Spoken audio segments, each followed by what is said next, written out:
Welcome back to Science Online class, and I am your science teacher CP sir. And together we will see the chapter number 8, motion.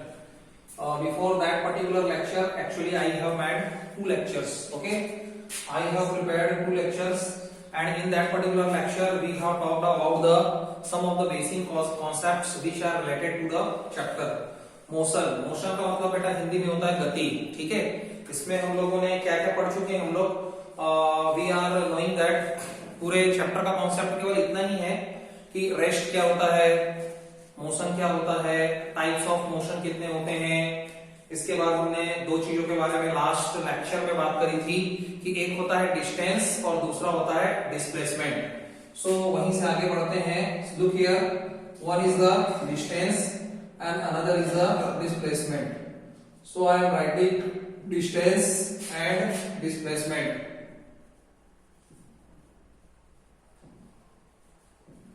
One is the distance, another is the displacement. So here we will see the differences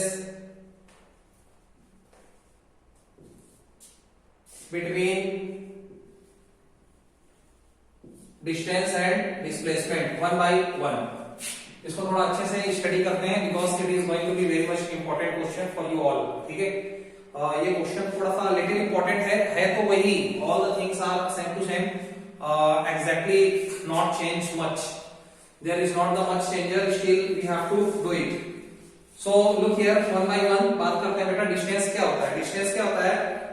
distance is actually the actual path travelled. Actual path traveled by the object. अगर कोई भी object एक point से दूसरे point तक travel करता है, move करता है, तो जो एक्चुअल पाथ वो ट्रेवल करता है वो होता है एक्चुअल में डिस्टेंस. डिस्टेंस का सिंपल सा डेफिनेशन आप बोल सकते हैं, बिटवीन द 2 पॉइंट्स, 2 पॉइंट के बीच में the actual path travelled by the object, किसी भी ऑब्जेक्ट ने जो भी एक्चुअल पाथ ट्रेवल किया, it is called the distance. इसी को डिस्टेंस कहते हैं. Right now we are going to talk about the displacement. Displacement क्या होता है? तो डिस्प्लेसमेंट क्या होता है बेटा? डिस्प्लेसमेंट होता है शॉर्टेस्ट SHORTEST. ठीक है, it is the shortest distance between the 2 point. Shortest distance between the 2 point. Between the 2 point. मतलब अगर 2 पॉइंट हैं, आपको मालूम भी है कैसे, मैंने समझा भी दिया है. तो 2 पॉइंट के बीच में जो बिल्कुल शॉर्टेस्ट सा डिस्टेंस होता है, जो शॉर्टकट रूट होता है, that is called the displacement. Displacement shortest distance होता है बिटवीन द 2 पॉइंट्स. डिस्टेंस होता है the actual path covered by the object. ठीक है, दूसरे पॉइंट के बारे में बात करें. So distance is a scalar quantity and displacement is the vector quantity. What do you mean by scalar? Scalar का मतलब होता है ओनली मैग्नीट्यूड. जो डिस्टेंस होता है बेटा, distance is the scalar quantity. Distance एक प्रकार का स्केलर क्वांटिटी है. It depends only upon the magnitude. ये केवल मैग्नीट्यूड पे डिपेंड करता है. मैग्नीट्यूड का मतलब होता है मान, value. And the displacement, it is the vector quantity. Displacement एक प्रकार का वेक्टर क्वांटिटी है and it depends upon the both the things. ये दोनों ही चीजों पे डिपेंड करता है, magnitude and direction. Magnitude and direction. So distance एक प्रकार का स्केलर क्वांटिटी है. It only depends upon the magnitude. ये केवल मैग्नीट्यूड पे डिपेंड करता है. फॉर एग्जांपल डिस्टेंस को हम लोग बोलते हैं 5 मीटर. डायरेक्शन के बारे में बात नहीं करते हैं. ठीक है, डिस्प्लेसमेंट क्या होता है बेटा? Displacement is the vector quantity. Displacement एक प्रकार का वेक्टर क्वांटिटी होता है. It depends upon both the things. ये दोनों ही चीजों पे डिपेंड करता है, magnitude as well as the direction. Third बात जो है वो ये कि distance never become zero and negative. जो डिस्टेंस होता है वो कभी भी जीरो नहीं हो सकता और ना ही वो निगेटिव हो सकता है. कहने का मतलब ये कि अगर मैंने ये बात आपको बोली कि for example any particular object has covered some distance, अगर मैं ये बोलता हूं कि किसी पर्टिकुलर बॉडी ने या ऑब्जेक्ट ने किसी डिस्टेंस को कवर किया, तो वो जीरो तो कभी होगा ही नहीं, क्योंकि उसने कुछ डिस्टेंस तो ट्रेवल किया ही है, और वो कभी भी निगेटिव भी नहीं होता। डिस्टेंस को हमेशा पॉजिटिव कंसीडर किया जाता है। लेकिन if you are going to talk about the displacement, अगर आप डिस्प्लेसमेंट के बारे में बात करते हैं, so it may be positive, ये पॉजिटिव भी हो सकता है, निगेटिव भी हो सकता है, and zero also. Displacement zero भी हो सकता है, पॉजिटिव भी हो सकता है, निगेटिव भी हो सकता है, ठीक है। But if you are going to talk about the distance, तो डिस्टेंस जो होता है it never becomes zero, distance कभी भी जीरो नहीं होगा, निगेटिव नहीं होगा। But if you are going to talk about the displacement, so displacement में भी positive, negative and as well as zero also. Next point के बारे में बात, this is actually the third point. Fourth point के बारे में अगर बात करें तो डिस्टेंस क्या होता है बेटा, हाँ डिस्टेंस जो होता है आइदर इक्वल, डिस्टेंस जो होता है, look here, distance is always greater than और इक्वल टू डिस्प्लेसमेंट। अगर इसको वर्ड में मैं आपको समझाना चाहूं तो मैं बोल सकता हूं डिस्टेंस या तो डिस्प्लेसमेंट के इक्वल होगा और always greater than the displacement. मतलब डिस्टेंस जो होता है वो डिस्प्लेसमेंट के कंपेयर में या तो हमेशा मोर होता है, ज्यादा होता है, या कम से कम इक्वल होता है। इसी का उल्टा यहां पे लिखना पड़ेगा कि displacement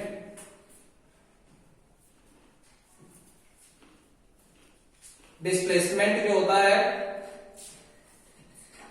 it is always less than और इक्वल टू डिस्टेंस। लिखा तो मैंने सेम ही है, मतलब दोनों तरीके से आप बात समझ लो, डिस्टेंस या तो इक्वल टू होगा डिस्प्लेसमेंट के या उससे ज्यादा होगा। उल्टे शब्दों में कहें तो डिस्प्लेसमेंट जो होगा वो या तो इक्वल टू होगा डिस्टेंस के या तो लेस होगा, कम होगा। नंबर 5, ठीक है, 5 में अपन बोल सकते हैं बेटा distance between, distance travelled is not the unique path, it is not the unique path traveled by the object, and it always shows the unique path traveled by the object, ठीक है। So distance जो होता है वो actual में unique path नहीं होता है travelled by the object, and displacement जो होता है it is always the unique path travelled by the object. For example अगर आप देखना चाहें तो अगर ये एक दो पॉइंट है और अगर किसी ऑब्जेक्ट ने ऐसा ऐसा ऐसा ऐसा ट्रेवल किया तो क्या ये यूनिक पाथ है? नो। बट डिस्प्लेसमेंट जो होता है हमेशा यूनिक पाथ होता है, ये सबसे शॉर्टेस्ट डिस्टेंस होता है, तो this is the unique path. जब हम लोग डिस्प्लेसमेंट के बारे में बात करते हैं तो हम लोग शॉर्टकट डिस्टेंस के बारे में बात करते हैं, and actually it shows the unique path between the 2 points and it does not show the unique path in between the 2 points. Number next point के बारे में if I want to talk about, तो distance जो होता है actually it gives the full information about the type of the path, full information, it gives the information about the path. What does mean by it? इसका मतलब ये हुआ कि actual में जो डिस्टेंस होता है it gives the information about the path travelled by the object.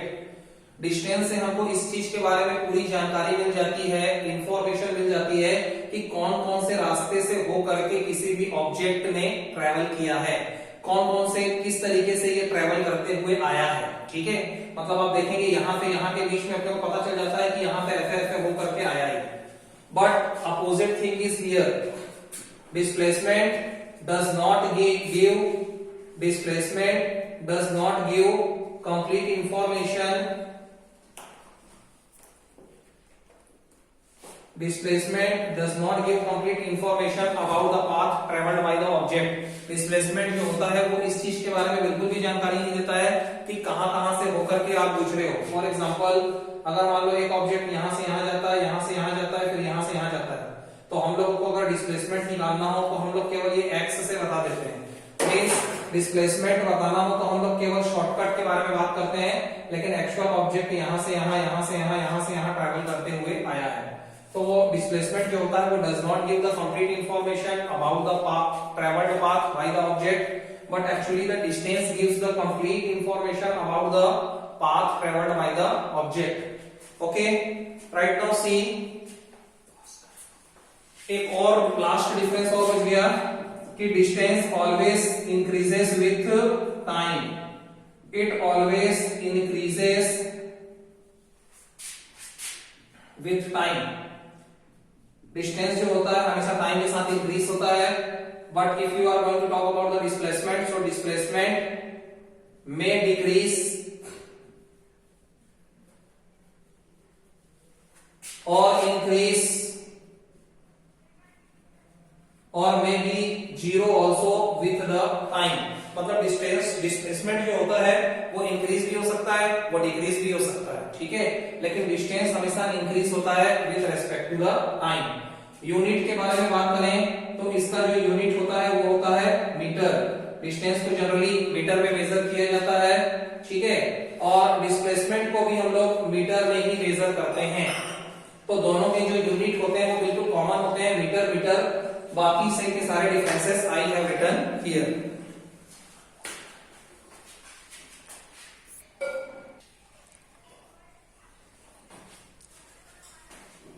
Okay, so these are the common differences in between distance and displacement. Distance और displacement में जो common differences थे that I have told you right now.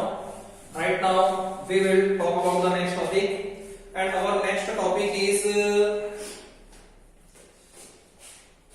type of the motion. Look here, ठीक है, एक बात और बात करता हूं मैं। Look here, इस बात को हम लोग एक एक्टिविटी से समझते हैं। With the help of the activity, we will try to find out कि किस तरीके से जो डिस्प्लेसमेंट होता है, डिस्प्लेसमेंट जो होता है, it is greater than the distance, ठीक है।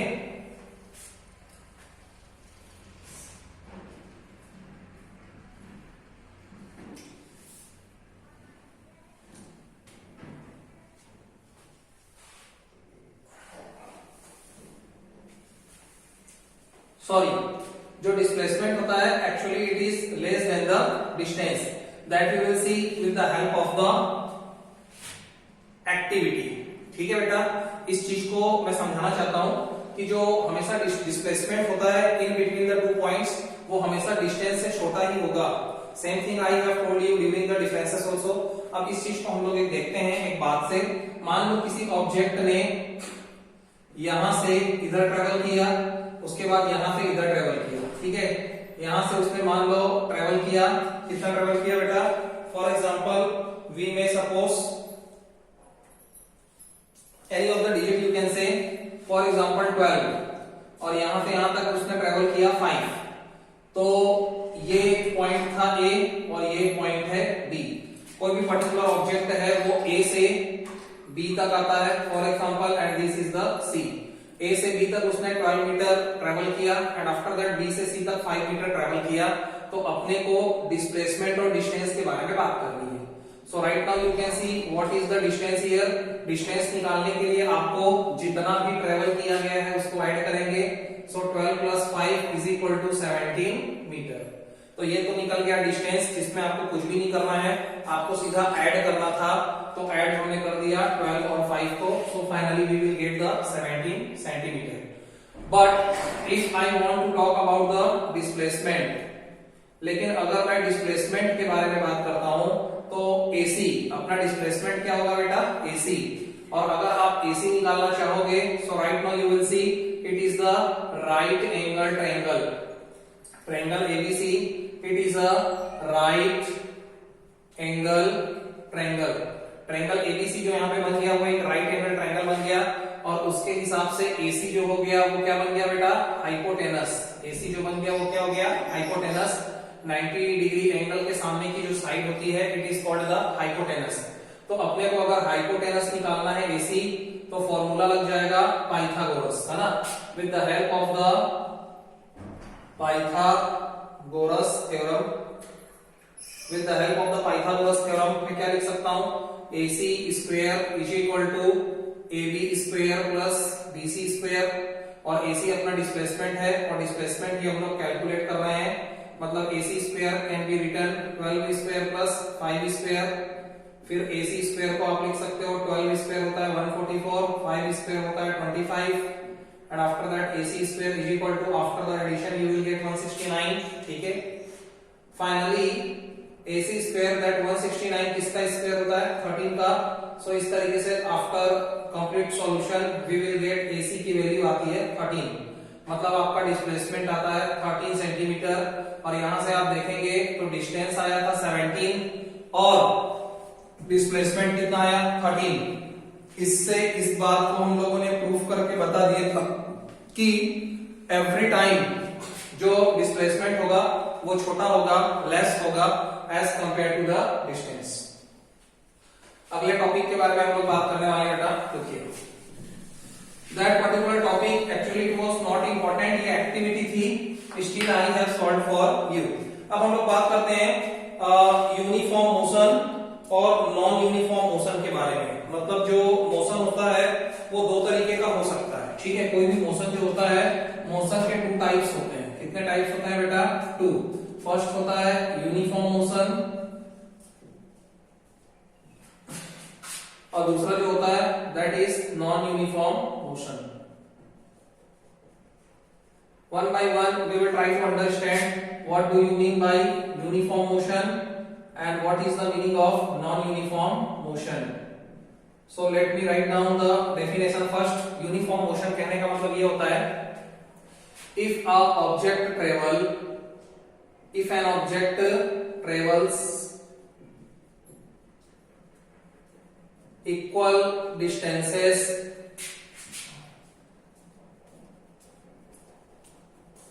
if an object travel equal distance in equal interval of time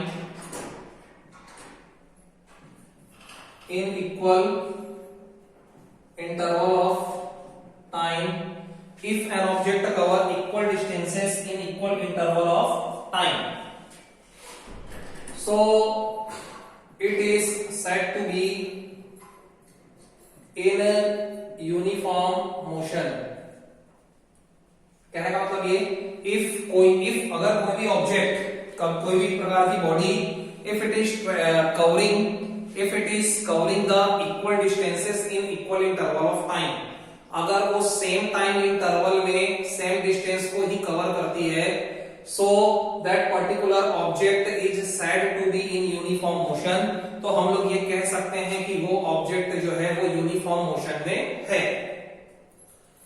example के बारे में अगर मैं आपको बताना चाहूं, मान लीजिए suppose you are travelling by a scooty और बाय द स्कूटर से अगर आप ट्रेवल कर रहे हैं तो मान लीजिए आपको 2 सेकंड लगते हैं 5 मीटर का डिस्टेंस ट्रेवल करने में, फिर आपको 2 सेकंड लगने चाहिए अगले 5 मीटर का डिस्टेंस ट्रेवल करने में, फिर आपको 2 सेकंड लगना चाहिए अगले 5 मीटर को डिस्टेंस को ट्रेवल करने में।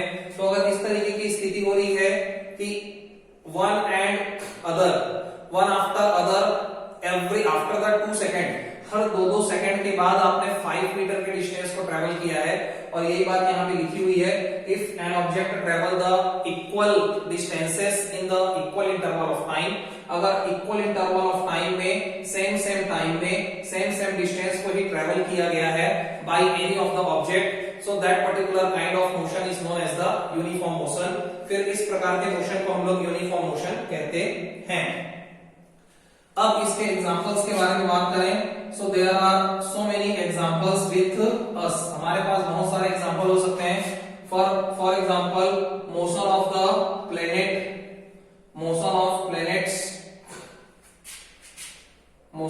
planets around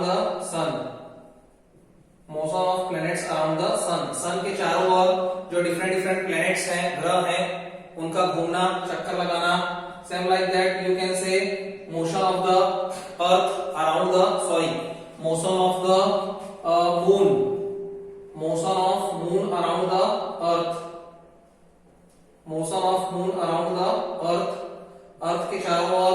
तरीके से मून जो है वो रोटेट हो रहा है, या आप बोल सकते हैं motion of the blades of the fan, sorry आप ये भी बोल सकते हैं थर्ड मोशन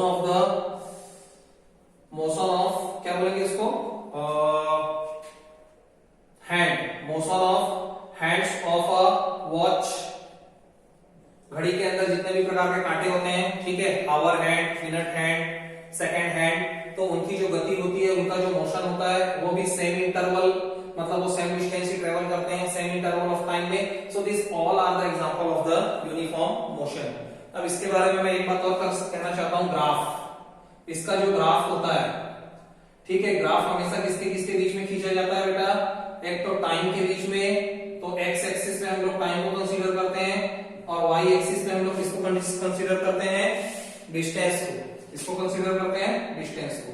मतलब अगर आप डिस्टेंस और टाइम के बीच में ग्राफ खींचेंगे तो आपको कुछ ऐसा मिलेगा, देखो मान लो पहले वाले 1 सेकंड में उसने 2 मीटर ट्रेवल किया, तो 2 सेकंड में 4 हो जाएगा, 3 सेकंड में 6 हो जाएगा, 4 सेकंड में 8 हो जाएगा, 5 सेकंड में 10 हो जाएगा, ठीक है। इधर मैंने एक्स एक्सिस, ये एक्स एक्सिस है जहां पे मैंने टाइम को ले रखा है सेकंड में, और इधर ये वाई एक्सिस है जहां पे हमने डिस्टेंस को ले रखा है मीटर में।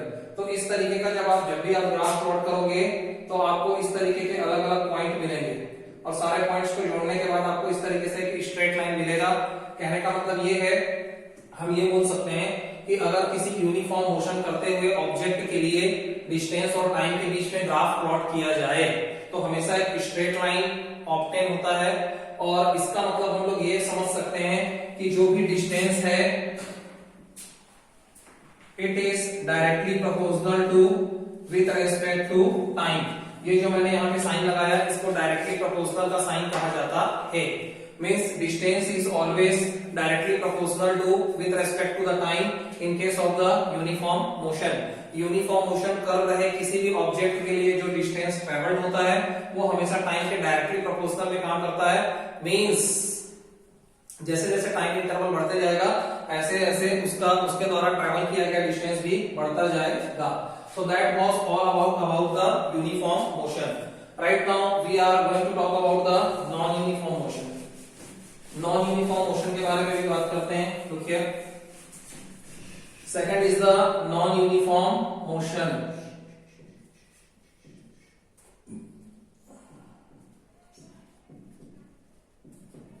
What do you mean by non-uniform motion? Non-uniform motion में क्या होता है बेटा, उल्टा होता है। If an object travels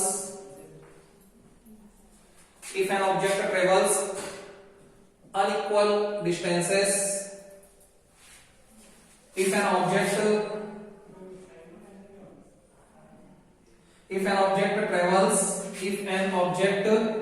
unequal distances in equal interval of time,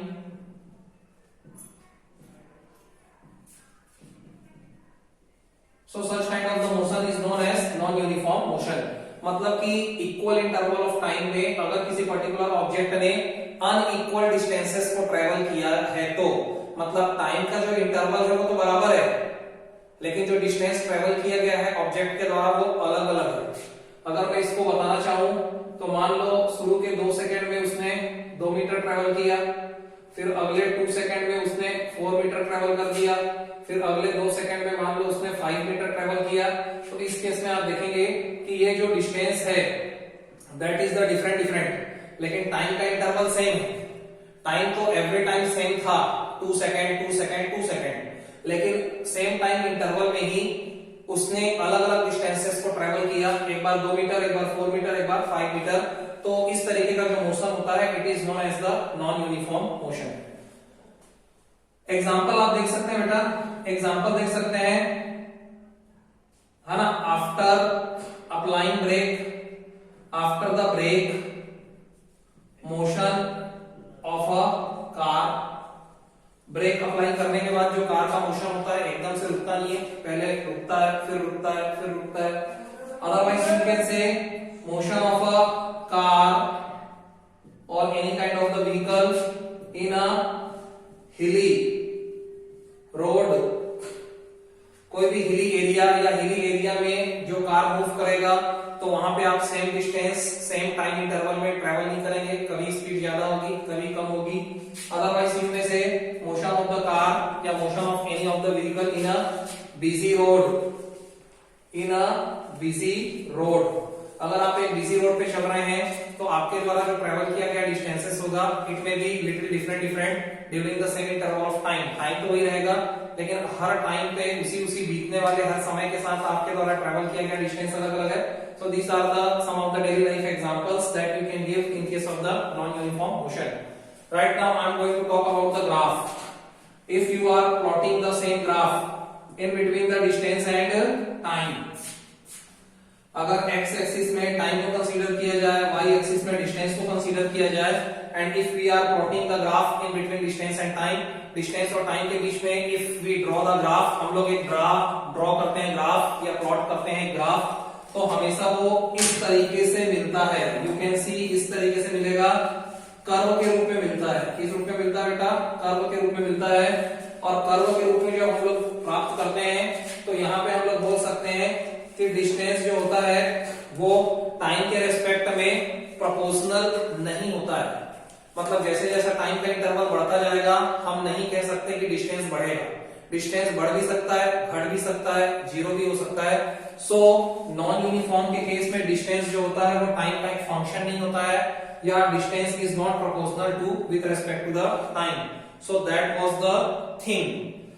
अब राइट नाउ इसके बाद हम लोगों को एक नई चीज के बारे में बात करना है, दैट इज द स्पीड। ठीक है, so that I will take in the next class. Next lecture में हम लोग अगले टॉपिक में बात करेंगे, that is the speed. Speed के अलग अलग टाइप्स के बारे में बात करेंगे, uniform speed, non uniform speed, average speed. और स्पीड को अच्छे से समझने के बाद again we will talk about the next thing, that is the velocity. ठीक है, तो जिस तरीके से डिस्टेंस और डिस्प्लेसमेंट होता है उसी तरीके से स्पीड और वेलोसिटी होता है। उनके टाइप्स के बारे में, उनके ग्राफ के बारे में, डेफिनेशंस के बारे में और कुछ न्यूमेरिकल्स के बारे में बात करेंगे। एंड आफ्टर दैट एक्सीलरेशन, इसके बाद एक्सीलरेशन के बारे में बस बात करना है। Till then all the best, thank you so much.